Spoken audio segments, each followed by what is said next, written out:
Bonjour à tous, on commence ce tour de la presse sportive par l'immense frayeur hier à Copenhague. Il était 18h43 lorsque juste avant une remise en jeu sur une touche, Christian Eriksen s'est soudain effondré sur la pelouse du Parken Stadium. L'international danois a été victime d'un arrêt cardiaque en pleine rencontre entre le Danemark et la Finlande, comptant pour la première journée de la phase de groupe de l'Euro 2020.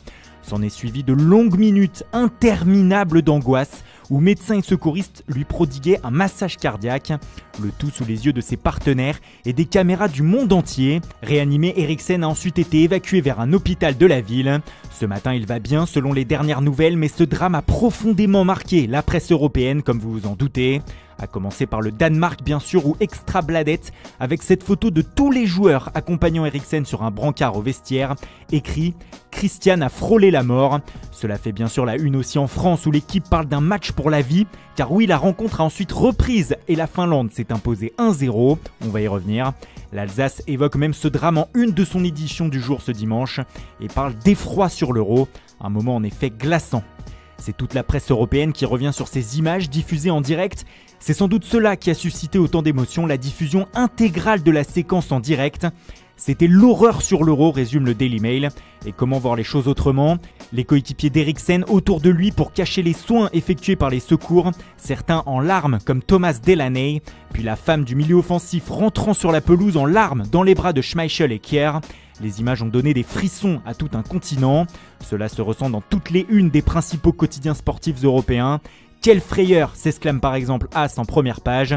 Une photo de l'AFP reprise ici montrant Eriksen réveillé et conscient a très vite circulé et a rassuré les personnes devant leurs écrans.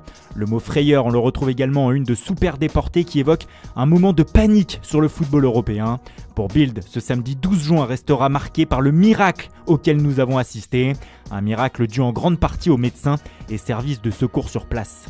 Car oui, la frayeur fut immense, mais quel soulagement lorsque l'UEFA puis la fédération danoise ont communiqué que Christian Eriksen était conscient, réveillé et qu'il avait même pu parler à ses coéquipiers. Il a été tout simplement sauvé, comme le titre le Sunday Times ce matin. Les héros de ce sauvetage ont d'abord été ses coéquipiers et l'arbitre qui ont réagi en quelques secondes après qu'il se soit effondré sur la pelouse. Simon Kier notamment lui a empêché d'avaler sa langue et l'a mis en position latérale de sécurité.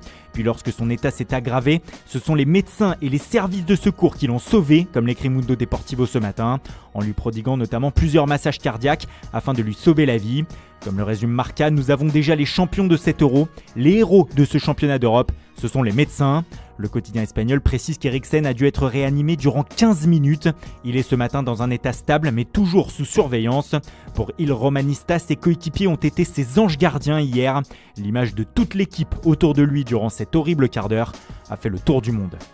Émotion très forte aussi en Italie ce matin où Christian Eriksen joue tout au long de l'année.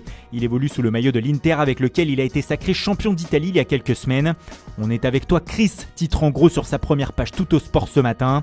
Le Danois a pu communiquer rapidement avec ses coéquipiers au sein du club lombard afin de les rassurer via un message. C'est Beppe Marotta qui a annoncé cela hier sous les coups de 19h30 à la télévision italienne. Eriksen, on t'attend désormais, s'écrit la Gazzetta dello Sport ce dimanche. Le média au papier rose a déjà hâte de pouvoir saluer le Danois à son retour en Italie.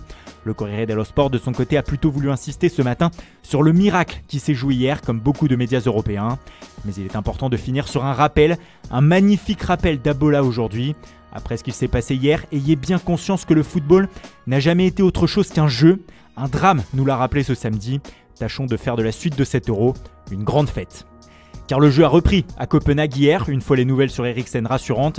Après quasiment 2 heures d'interruption, ce match entre le Danemark et la Finlande s'est poursuivi.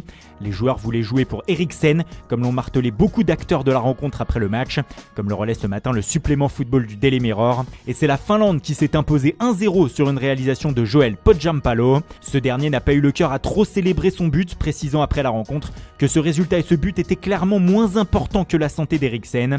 C'est tout ce qui compte ce soir, a martelé le Finlandais.